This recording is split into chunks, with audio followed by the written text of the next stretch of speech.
Good morning বন্ধুরা, আমি শ্রাবন্তী। আমার ক্যাপচার অফ ফ্রেম ব্লগে তোমাদের অনেক অনেক স্বাগত। আশা করছি তোমরা সবাই ভালো আছো আর আমিও ভালো আছি। আজকে হচ্ছে মঙ্গলবার, 2রা ডিসেম্বর। আর এখন ঘড়িতে বাজে ওই 7:30টার মতো। আর এখন থেকে তোমাদের সাথে নিয়ে আমার ব্লগটা স্টার্ট করছি। আশা করছি তোমাদের ভালো লাগবে। তো মেয়ের হচ্ছে 7:30টা থেকে ক্লাস, মানে স্কুলের মধ্যে পৌঁছে যেতে হবে। তো ওর 7:10-এ গাড়ি আসে। তো সকালবেলা এখন শীতকাল, একটু উঠতে লেট হয়ে যাচ্ছে। তো তাড়াহুড়ো করে মেয়ের টিফিন রেডি করা, মেয়েকে রেডি করা করে তারপরে হচ্ছে ওকে গাড়ি পর্যন্ত পৌঁছে দেয়া। তারপরে আমি একটু রিলিফ পাই। তো অন্যদিন আমি একটু সকালবেলা উঠি, নিজের সঙ্গে অনেকটা সময় কাটাই। আজকে আর হয়নি। তো ভাবলাম একটুখানি ছাদেই নিজের সঙ্গে একটু সময় কাটিয়ে নিই। তো এই সময়টা হচ্ছে স্পেশাল, নিজের জন্য যে সময়টা বার করা হয় সেটা খুবই স্পেশাল হয়। আর এই দেখো ছাদে এসেছি, ছাদে এসেই এত সুন্দর ফুলগুলোকে দেখে মনটা আরও ভালো হয়ে গেল। তো চলো, অন্যান্য কাজকর্ম তো আছে, সেগুলো দিয়েই শুরু করা যাক। দেখতে থাকো ভিডিওটি, আশা করছি তোমাদের ভালো লাগবে।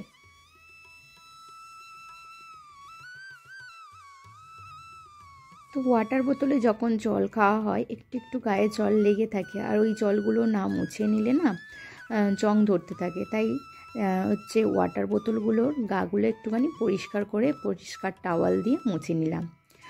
আর এটা হচ্ছে আমার মশলার বক্স, মশলার কন্টেনার। তো এটাকে পরিষ্কার করব। তো হলুদ যেখানটা রাখা হয় সেখানটা তো হলুদের ছোপ পড়েই যায়। তো আমি একটু 5 মিনিট ভিজিয়ে রেখেছিলাম জল দিয়ে। আর তারপরে একটুখানি ভিনিগার, খাবার সোডা আর ভিম জেল দিয়ে ভালো করে পরিষ্কার করে নিলাম।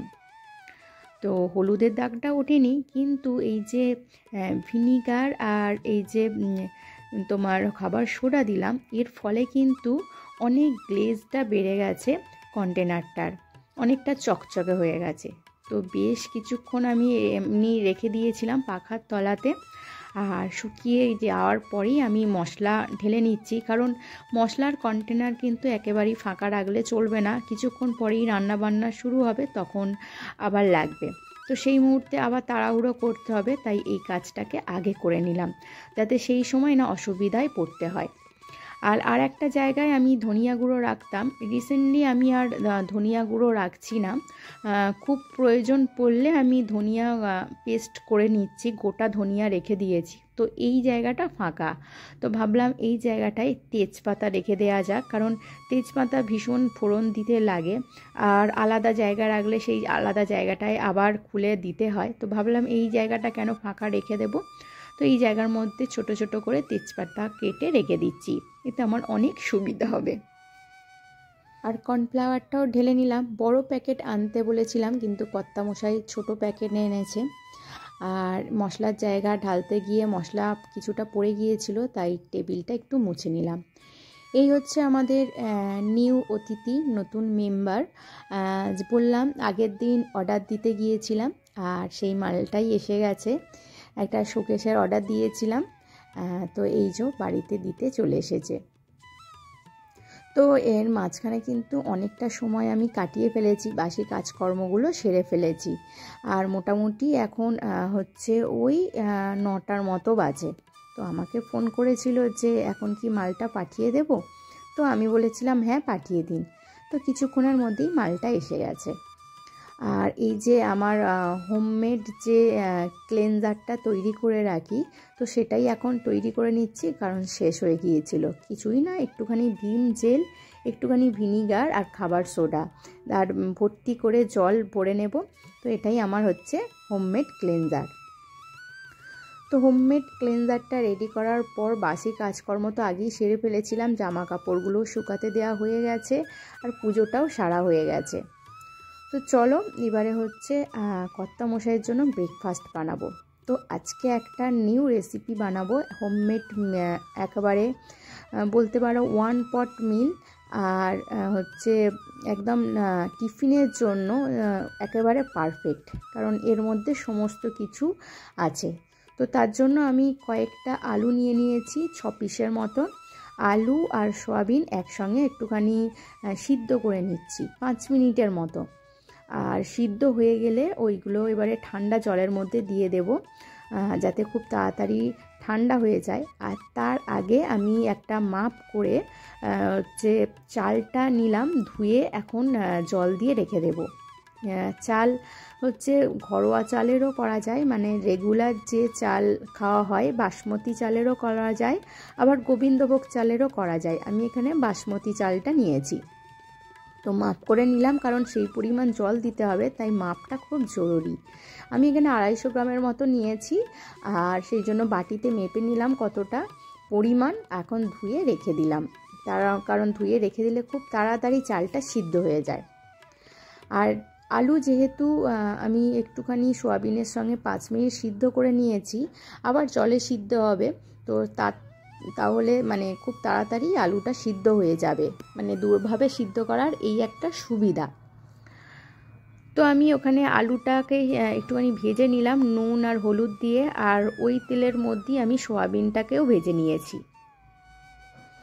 তো আমি এখানে সোয়া চাক দিয়েছি, হ্যাঁ, যে যেরকম সোয়াবিন, ছোট ছোট সোয়াবিন চাইলেও দিতে পারো, যে যার ইচ্ছা মতো। এরপরে বেশ কিছুটা আমি তেল নিয়েছি, সাদা তেল, কেউ চাইলে ঘিয়ে করতে পারো, সর্ষের তেল, যার যেটা পছন্দ। তো এখানে আমি তেলের মধ্যে দিয়ে দিয়েছি গরম মশলা, এলাচ, দারুচিনি, লবঙ্গ, এলাচ আর বেশ কিছুটা জিরে। তো এখানে আমি অল্প পরিমাণ পেঁয়াজ দিয়ে দিয়েছি, কেউ চাইলে এটা নিরামিষ করতে পারো, আদা বাটা দিয়েও করতে পারো। আমি অল্প পরিমাণ পেঁয়াজ আর আদা রসুনের পেস্ট দিয়েছি। দিয়ে এবার ভালো করে পেঁয়াজটাকে ভাজার পর আদা রসুনটাকেও একটুখানি ভেজে নিচ্ছি। আর এরপরে আমি এর মধ্যে দিয়ে দেব টমেটো।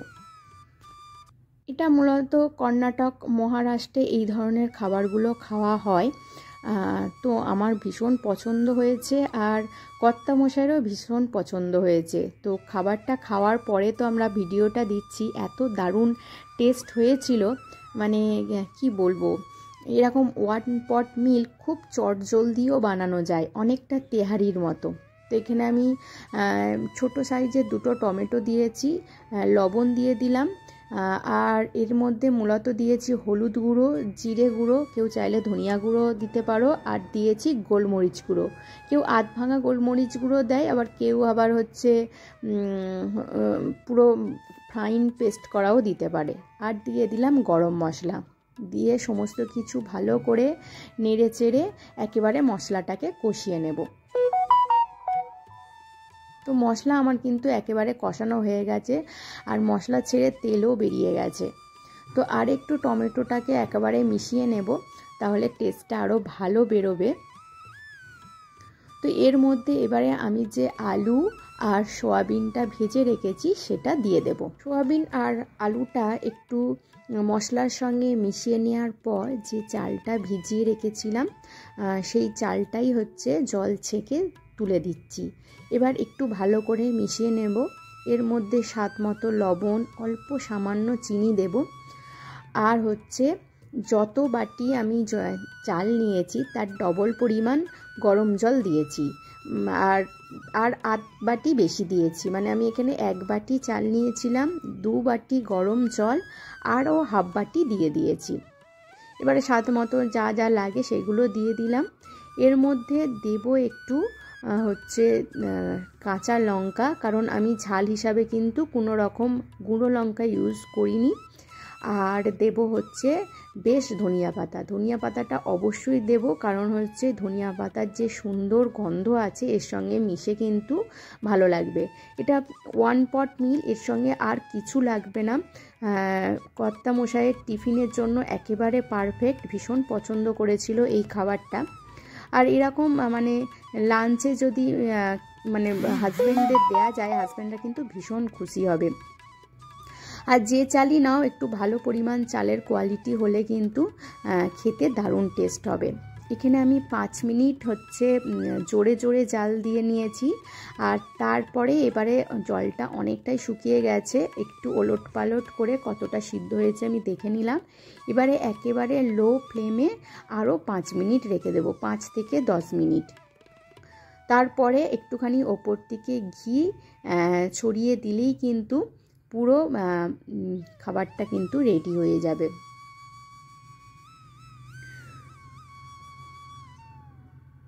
তো দেখেছো একেবারে কীরকম ঝুড়ো ঝুড়ো ভাত হয়েছে, আর কিন্তু একেবারে কম সময়ের মধ্যে রেসিপিটা রেডি হয়ে গেছে, আর দেখতেও কিন্তু দুর্দান্ত হয়েছে।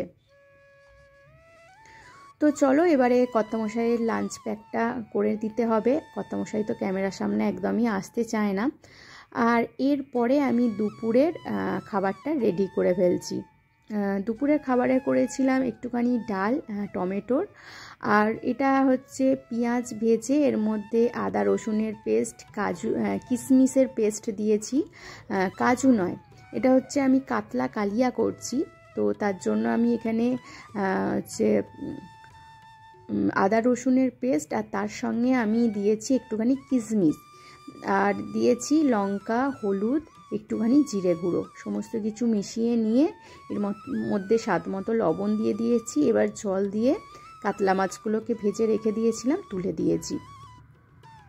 আসলে রান্নাটা শুরু করলে একসঙ্গে করে নিলে কিন্তু টাইমটা অনেকটা কম লাগে। তো কর্তামশাইকে ছেড়ে দিয়ে আমি দুপুরের লাঞ্চটাও শুরু করে দিয়েছি, না হলে কিন্তু রান্না করতে অনেকটা লেট হবে। শেষে একটুখানি গরম মশলা আর ঘি দিয়ে দিলাম।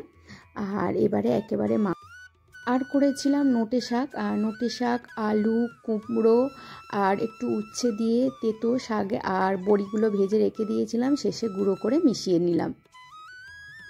আর বললাম ডাল। এই ছিল আজকের রেসিপি। আর আজকে রান্না করার পর মেয়ের স্কুলে অ্যানুয়াল প্রোগ্রামের হচ্ছে প্র্যাকটিস চলছে, তো সেই জন্য ওর তাড়াতাড়ি ছুটি হয়ে গেছে, তো ও এসেও পড়েছে। তো ওকে ঝটাপট স্নান করিয়ে আর এবারে আমি লাঞ্চে বসিয়ে দিয়েছি। তো আজকের তো লাঞ্চে কী আছে তোমাদের জানা, বললাম ওই যে টমেটো দিয়ে ডাল করেছি। টমেটোর ডালটা আমি আধ পাকা টমেটো দিয়ে করেছি। তো দুপুরে বেশ কিছুক্ষণ রেস্ট নিয়েছি। রেস্ট নেওয়ার পরে এবারে জামা কাপড়গুলো গোছাতে লেগেছি। তোমরা তো জানো যে নতুন শোকেস এসেছে, তো ভাবছি যে শোকেসটা কিছুটা গোছাবো। তো গোছানোর পার্টটা আমি একদিনে করিনি, কিছুটা করেছিলাম আগের দিনে মানে মঙ্গলবারে, আর কিছুটা করেছি বুধবারে। তো মঙ্গলবারে একবার মেয়ের হচ্ছে স্কুলের জন্য একটা ওর হাইনেক নয়, একটা হুডি নিতে যেতে হয়েছিল, আর কর্তামশাইয়ের হচ্ছে কতগুলো শীতের জিনিস। তো তারপরেই আমি এসে শোকেসটা গোছাতে রেখেছিলাম। তো তোমরা আমাকে দেখতেই পাবে যে বাইরে যে ড্রেস পরে গিয়েছিলাম, তো তারপরে আর এসে খুলিনি, তারপরে একেবারে শোকেসে হাত দিয়েছিলাম। একই শীতকাল, আর বেশি দূর যাইনি, কাছাকাছি গিয়েছিলাম। তো এসেই সঙ্গে সঙ্গে আর খুলতে ইচ্ছা করেনি, কারণ সবে পরেছি ড্রেসটা, আর খুলতে ইচ্ছা করলো না। তো একেবারে হচ্ছে শোকেসটা গোছাতে শুরু করে দিয়েছি।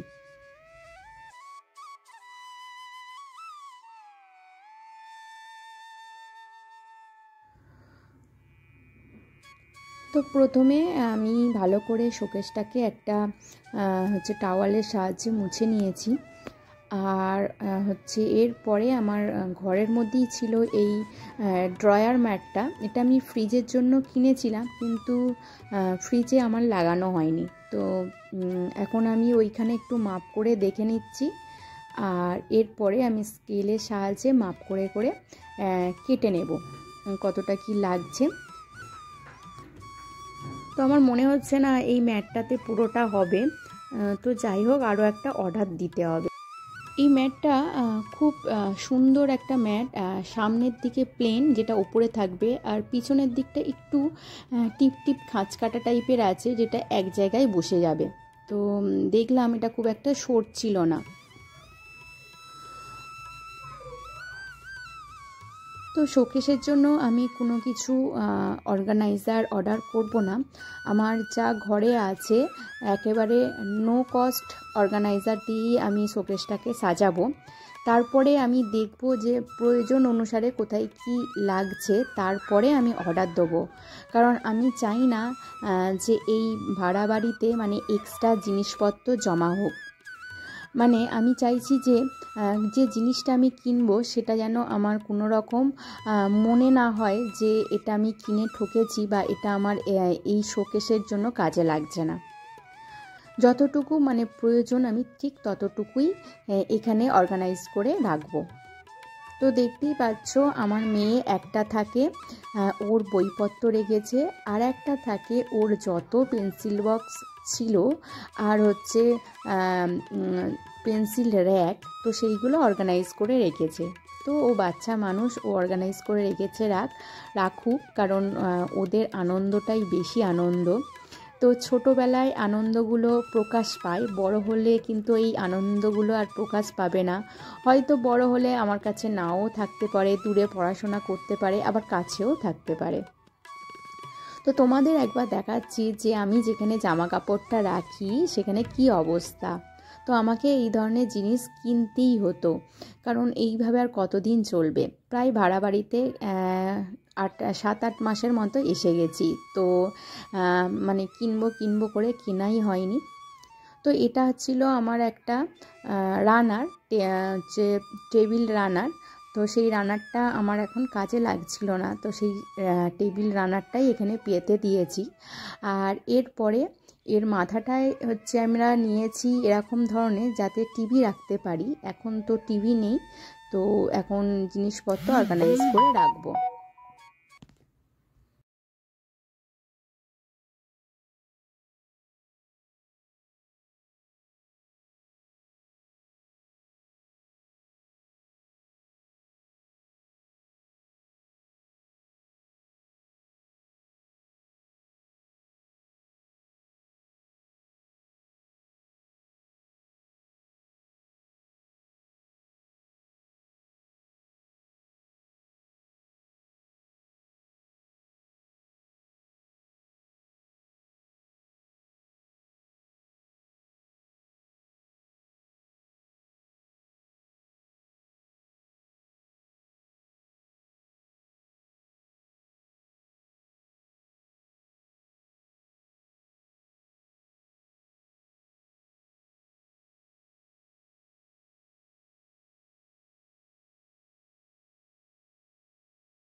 তো এই অর্গানাইজারগুলো কিন্তু আমি অনেক দিন আগেই কিনেছিলাম।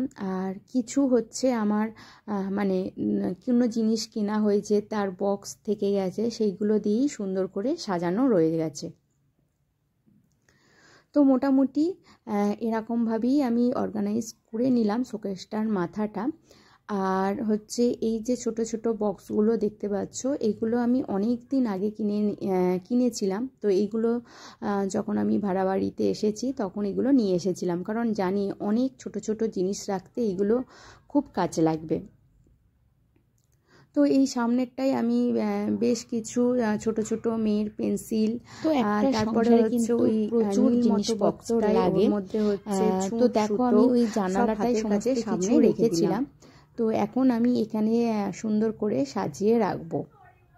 তো বেশ কিছু আমার এখানে সাজগোজের জিনিসপত্র আছে, ডেলি কিছু লাগে।